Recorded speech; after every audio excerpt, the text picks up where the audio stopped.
que es un tema también del que tenemos que hacer clase. Este es el sistema de conducción normal. Se los pongo otra vez para que ustedes recuerden cómo se produce el flujo eléctrico del corazón. ¿De acuerdo? Todo parte en el nodo sinusal, pasa a las aurículas, luego viene al nodo auriculoventricular y luego pasa ventrículo derecho, ventrículo izquierdo, pasando por un haz de His, ¿no? Y por supuesto por las ramas intraventriculares. ¿Bien? Ok. Vamos a ver. Bradiarritmias, ¿no? En este caso vamos a ver una disfunción. ¿Qué cosa vamos a tener? Podemos tener, son partes de las bradiarritmias, todo lo que vamos a ver ahora, ¿ya? ¿Qué podemos tener? Disfunciones del nodo sinusal, eso nos produce bloqueos, vamos a ver bloqueos a este nivel.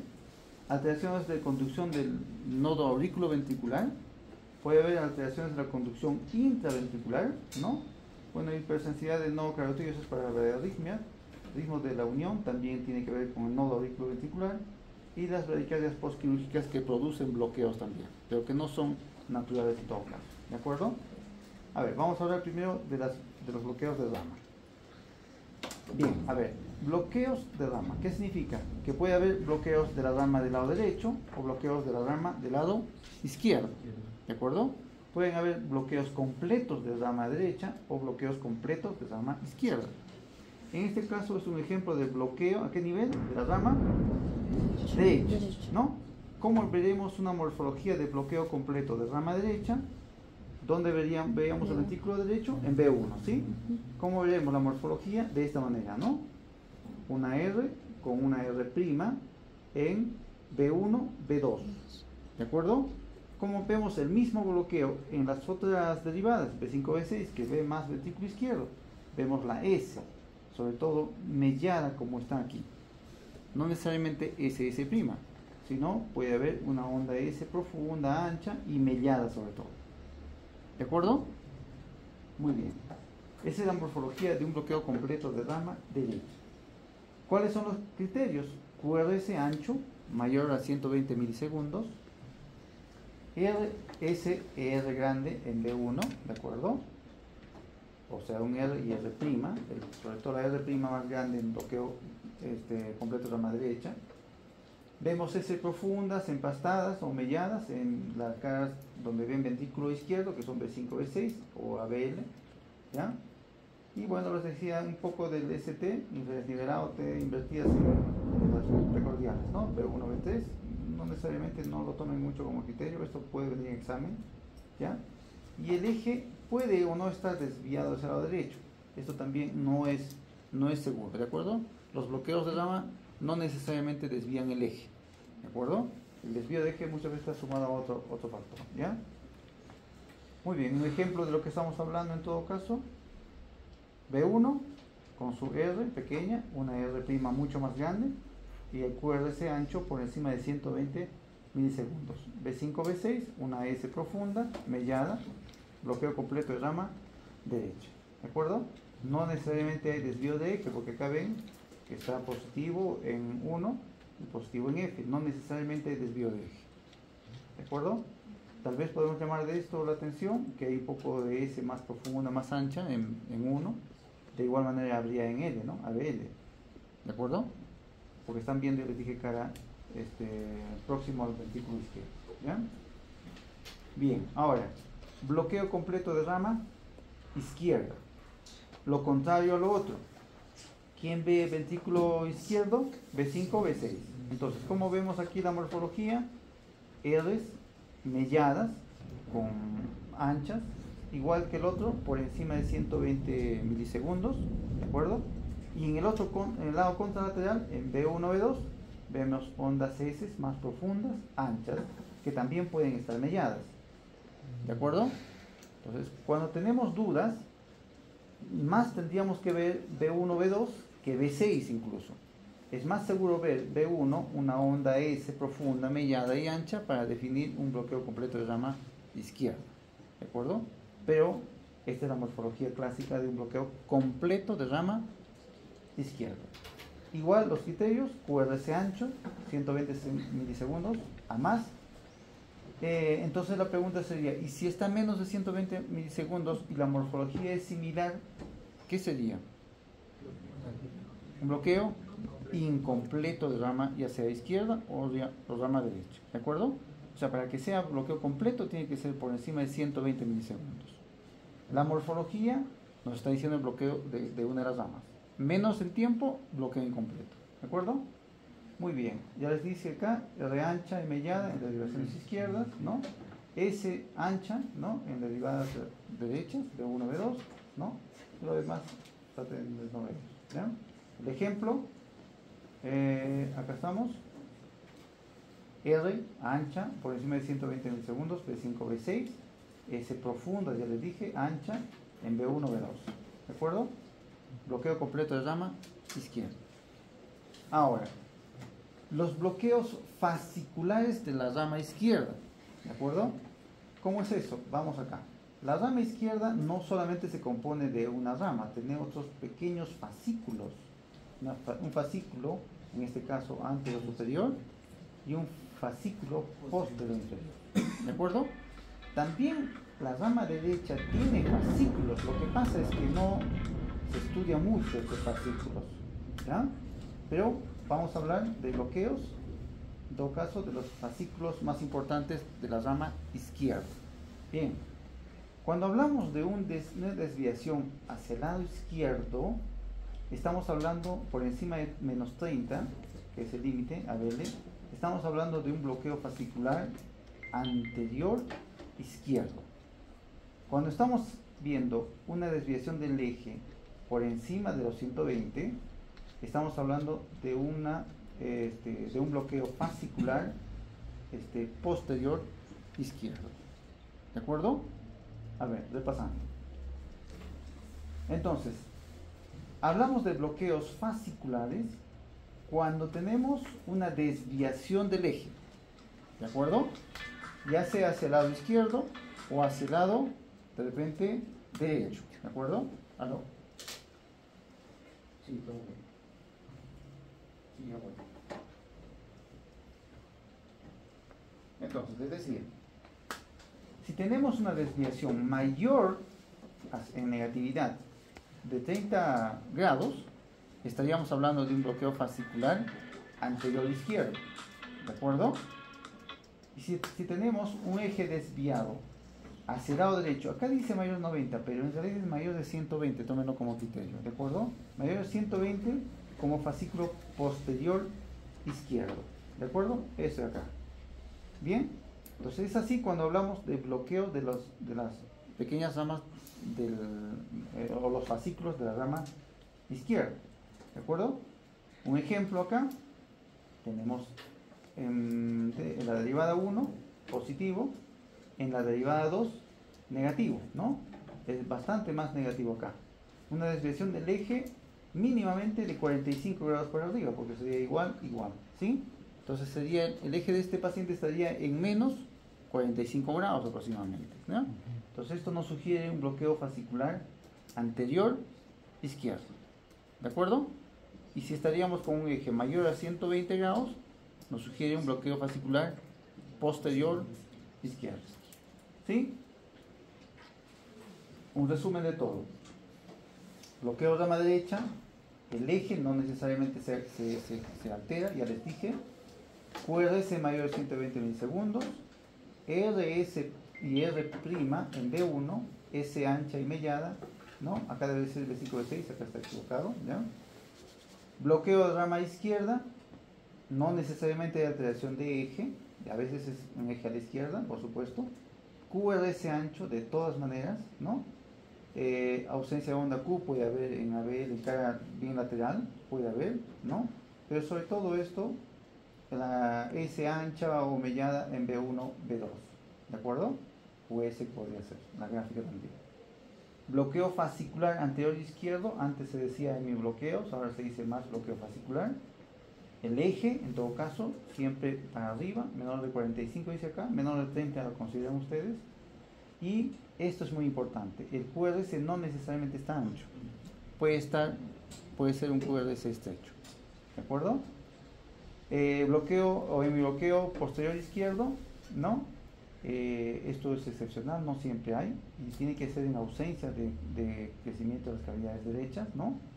Y el eje desviado es el lado derecho. Mayor de 90 también dice acá, mayor de 120 lo consideran ustedes, y el QRS no necesariamente tiene que estar ancho, ¿de acuerdo? Algo que es muy importante, hay que ver la desviación del eje también, o de las otras derivadas, para ver, por ejemplo, en la desviación del bloqueo o el anterior izquierdo, bloqueo fascicular anterior izquierdo, todas las heces en cara inferior deberían estar negativas, ¿no?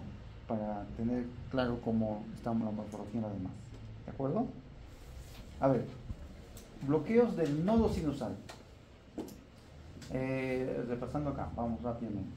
El nodo sinusal, sabemos dónde está ubicado, ¿sí? La gráfica acá. El nodo sinusal.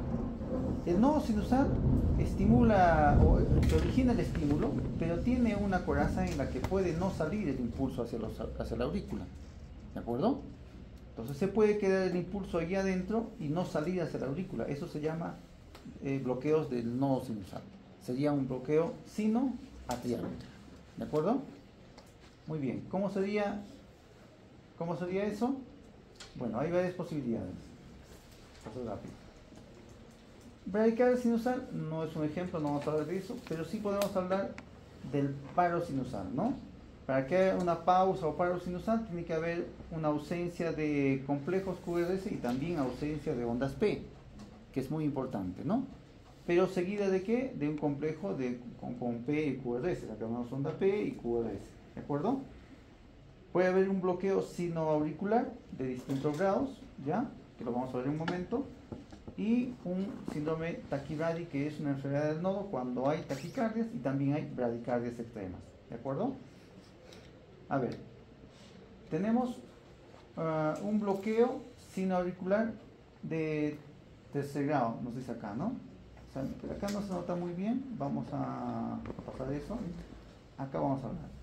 A ver, puede haber un bloqueo sinoauricular de primer grado. Lamentablemente esto no vamos a poder ver en un electrocardiograma convencional, ¿de acuerdo? No es posible verlo. La única forma de ver esto es con un estudio electrofisiológico, ¿ya? Ver cómo está el estímulo sinusal y cómo se comporta la despolarización auricular. Ya podemos ver a partir de los bloqueos sinoatriales de segundo grado. Existen bloqueos sinoatrial de tipo 1 y bloqueos sinoatrial de segundo grado tipo 2. Y es parecido a lo que vamos a ver en los bloqueos auriculoventriculares tipo 1, tipo 2. Existe el fenómeno de Wenck-Bass, en el que progresivamente hay un alargamiento de la conducción, pero en el caso del bloqueo sinoatrial de segundo grado tipo 1, tenemos un acortamiento de la conducción, ¿no? O de la distancia de la despolarización entre ondas P. Como ven acá, esto es 1120 milisegundos.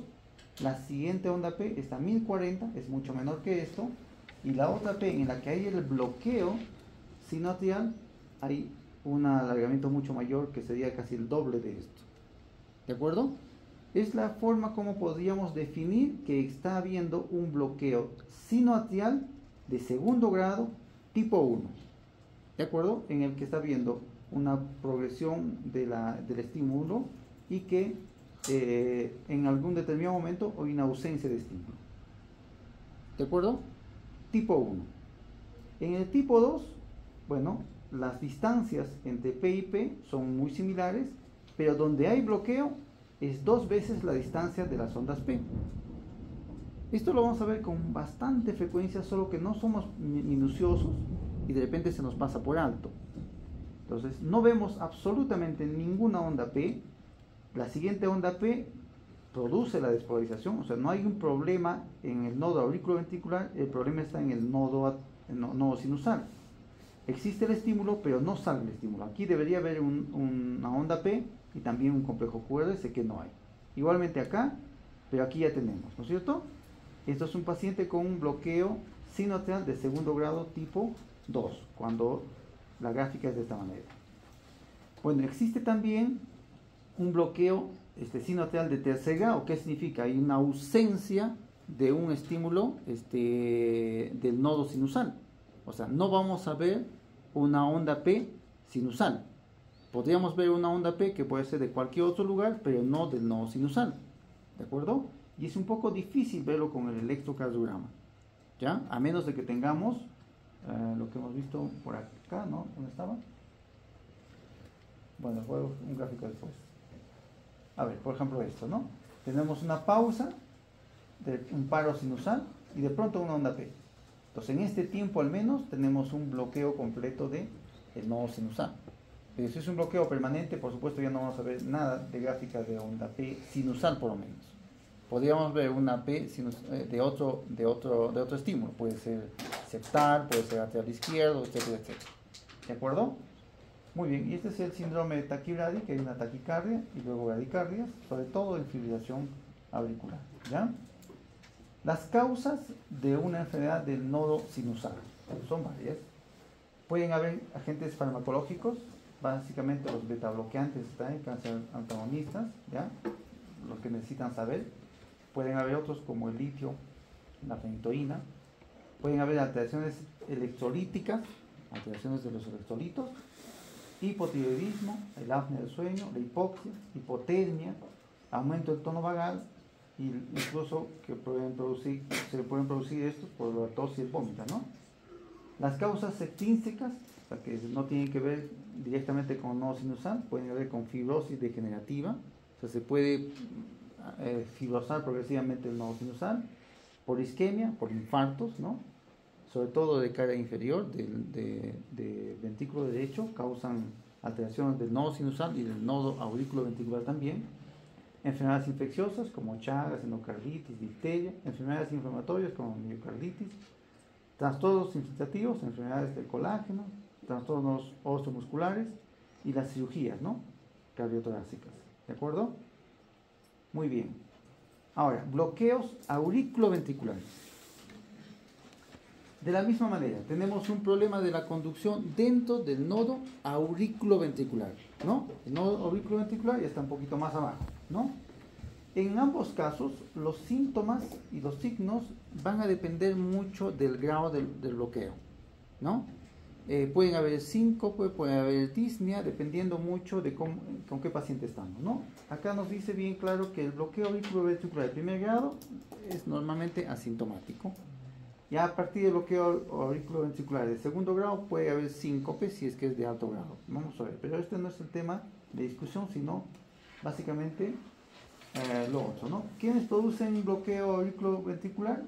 Degeneración progresiva, puede ser enfermedades neuromusculares, enfermedades sistémicas, neoplasias, puede haber una enfermedad de Lyme en pacientes jóvenes, y el bloqueo auriculoventricular completo, sobre todo congénito, y esto se ha demostrado que puede estar asociado a problemas de antígeno anticuerpo intraútero, ¿de acuerdo? O cualquier cardiopatía, ¿no?, congénita dentro del útero, ¿no? Entonces estas son algunas causas para que haya un bloqueo auriculoventricular, ¿de acuerdo? Entonces, este es un ejemplo de qué. Creo que se coló mal, esto debería estar primero. Este es no, esto está bien. Entonces me faltó una gráfica ahí para que expliquemos qué es el bloqueo auriculoventricular de primer grado. ¿De acuerdo? ¿Qué es el bloqueo auriculoventricular de primer grado? Es esto simplemente. ¿Cómo debería ser el segmento PR? ¿Cuánto debería medir? Máximo 200 milisegundos.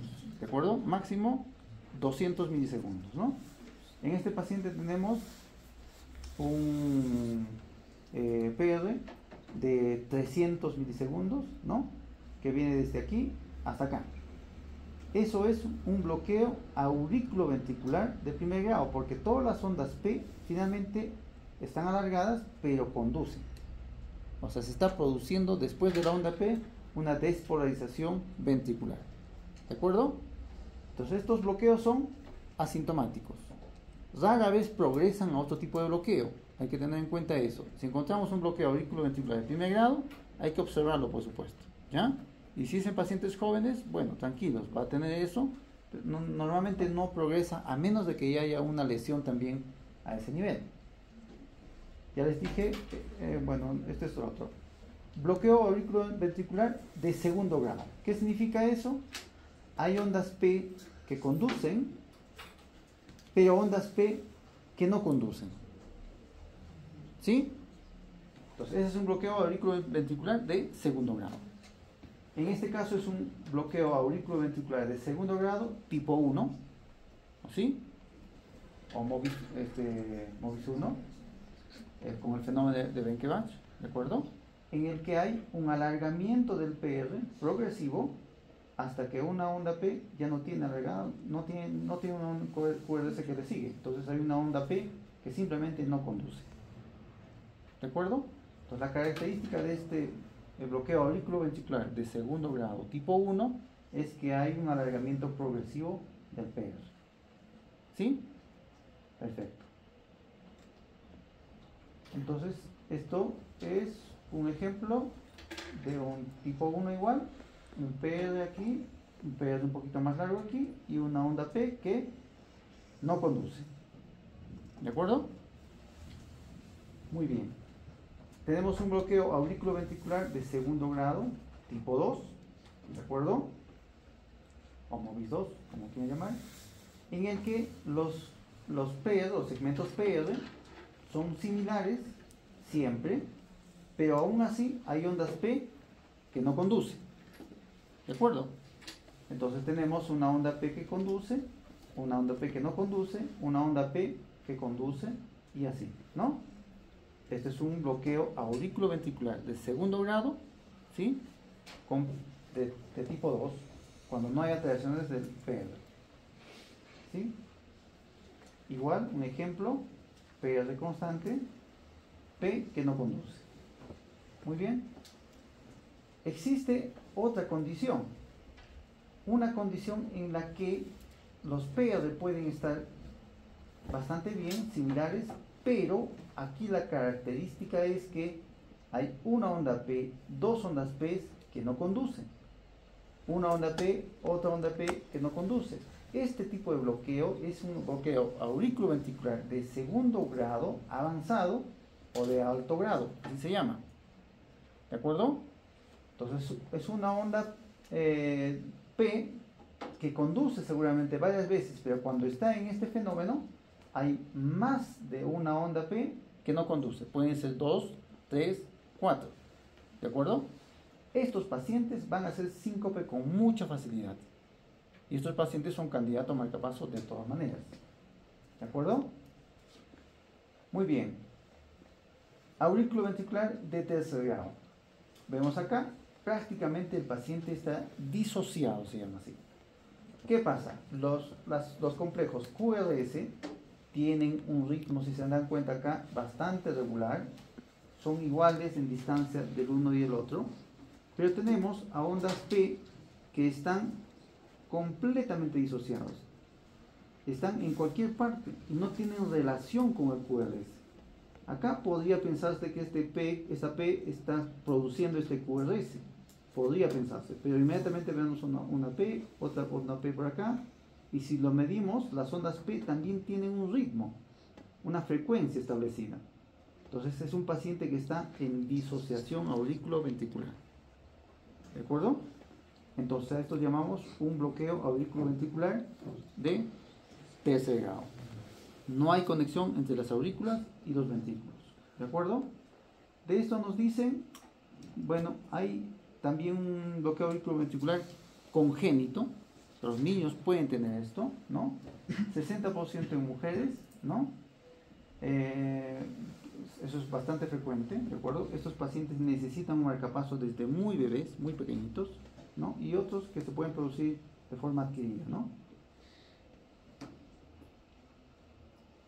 Entonces acá, bloqueo auriculoventricular tercer grado igual, se puede pensar que este es un PR que conduce, pero acá tenemos una onda P, otra onda P que es distinta en PR acá, y esta onda P que es muy distinta aquí también, acá la onda P, y aquí otra onda P. ¿De acuerdo? Entonces una disociación auriculoventricular, bloqueo auriculoventricular de tercer grado. ¿De acuerdo? Existen dos variables o variedades de bloqueo de auriculoventricular de tercer grado. Un bloqueo auriculoventricular supragiciano en que el complejo QRS es estrecho, y un bloqueo auriculoventricular infragiciano en que el complejo ventricular, el complejo QRS, es ancho. ¿De acuerdo? Vuelvo a decir, supragiciano, QRS estrecho, menos de 120 milisegundos, e infragiciano, QRS ancho. Y existe una tercera condición, un bloqueo auriculoventricular en pacientes que no tienen onda P, o sea, en fibrilación auricular. ¿De acuerdo? Puede haber una fibrilación auricular y también haber un bloqueo auriculoventricular completo. Entonces no vemos onda P, no vamos a ver lo que vemos ahí, pero sí, ¿cuál es la característica? Vemos onda CF, por supuesto, pero vemos que el QRS está exactamente a la misma distancia, todos los QRS. Entonces es un paciente en fibrilación auricular, pero además está en bloqueo auriculoventricular completo. ¿Sí? Perfecto. Muy bien. Algunas cosas que hay que tener en cuenta acá, ¿no? Bueno, podemos tener la presencia de bloqueos bifasciculares, o sea, de dos fascículos, como en este caso. Tenemos un bloqueo auriculoventricular de primer grado y tenemos un bloqueo completo de rama derecha. ¿De acuerdo? Podemos también tener bloqueos trifasciculares de 3 fascículos. ¿De acuerdo? En este caso tenemos un bloqueo completo de rama derecha. ¿Dónde estamos? Acá estamos. Acá estamos. Rama derecha, bloqueo completo de rama derecha, un bloqueo auriculoventricular de primer grado, ¿no? Y un bloqueo fascicular anterior izquierdo de la tejido. El ABF bien negativo, acá, o sea, hay un bloqueo fascicular anterior izquierdo, ¿sí? Un bloqueo completo de rama derecha y un bloqueo auriculoventricular de primer grado. ¿De acuerdo? Este es un paciente con un bloqueo trifascicular. ¿De acuerdo? Bien, también podemos tener bloqueos alternantes. Tenemos pacientes que tienen una morfología definida en cierto momento y en ciertas condiciones, por ejemplo, en una prueba de esfuerzo, los que han visto pruebas de esfuerzo pueden hacer bloqueos de rama. Entonces pueden alternar los bloqueos de rama, ya sea bloqueo de rama derecha o bloqueo de rama izquierda. ¿De acuerdo? Muy bien. ¿Quiénes pueden producir bloqueos auriculoventriculares? Fármacos, como siempre, ¿no? Tenemos la digoxina, beta-bloqueantes, cáncer antagonistas, no todos, ¿eh? ¿Quiénes son los que producen bloqueos auriculoventriculares de los cáncer antagonistas? ¿Saben? ¿Nadie? ¿Quiénes han pasado conmigo en la anterior rotación? Estaban... ¿No? ¿Nadie? Ahí donde ustedes, pues yo recuerdo ahorita los nombres. Bueno, hablamos de los beta-bloqueantes, ¿se acuerdan? Y con algunos hablamos también de los cáncer antagonistas. ¿Cuáles eran los dihidropiridínicos y los no dihidropiridínicos? ¿Se acuerdan? Ya, como no quieren acordarse, eso va a entrar en el examen. ¿Ya? Ustedes, ¿ya? ¿Qué calcio antagonistas producen bloqueos auriculoventriculares? También bloqueos del nodo sinusal, ¿eh? ¿De acuerdo? Hay solo un tipo. Bien, recuerden que estoy haciendo la pregunta. Bien, otros antiarrítmicos también que pueden producir, por supuesto, bloqueos. La enfermedad isquémica, el infarto de miocardio, es una de las causas más frecuentes de bloqueos auriculoventriculares, ¿no? Hay fibrosis del nodo, ya sea sinusal o nodo auriculoventricular, cardiopatías congénitas, ¿no? Bloqueos congénitos también, hemos dicho ya, y otro tipo de alteraciones que pueden tener alteraciones directamente en los nodos, ¿sí? Y bueno, acá no están las cirugías, no sé si se llama abajo, enfermedad valvular o calcificaciones de las válvulas también. Tenemos estenosis, ya sea aórtica, mitral, ¿de acuerdo? Que por continuidad pueden producir un bloqueo porque se calcifica todo el anillo valvular, ¿de acuerdo? Acá están los traumas, como la cirugía cardíaca, la radiación es muy frecuente, ¿no? la ablación con catéteres, enfermedades infecciosas como la endocarditis, infiltrativas como la amiloidosis, sarcoidosis, tumores, por supuesto, como el mesotelioma, problemas neurológicos, ¿no? Como el seno carotídeo o síncope vasovagal, enfermedades neuromiopáticas, ¿no? Como la distrofia muscular miopática, metabólicos como hiperpotasemia, hipermagnesemia, ¿de acuerdo? Y endocrinas como la enfermedad de Addison. Son enfermedades que pueden producir bloqueos en el nodo auriculoventricular, ¿de acuerdo? Muy bien. ¿Cómo se resuelven los bloqueos? Los bloqueos se resuelven dependiendo de la clínica. Los que no tienen clínica, bueno, no hay mucho que hacer, ¿de acuerdo? No le vamos a poder dar drogas ni nada porque no hay forma de manejarlo, ¿sí? Pero los que tienen síntoma, lo que se hace es la implantación de marcapaso, ¿sí? ¿En quiénes se implanta marcapaso? Habría que ver, ¿no? Primero, primer grado, segundo grado, tipo 1, dependiendo, ¿no es cierto? En quienes pueden necesitar, ¿de acuerdo? Si es que hay alguna necesidad de utilizar drogas de repente, también asociados a esto, se puede pensar en marcapaso. En todo caso, cualquier condición que lleve a ser clínica. ¿Cuál es la clínica más llamativa en estos pacientes?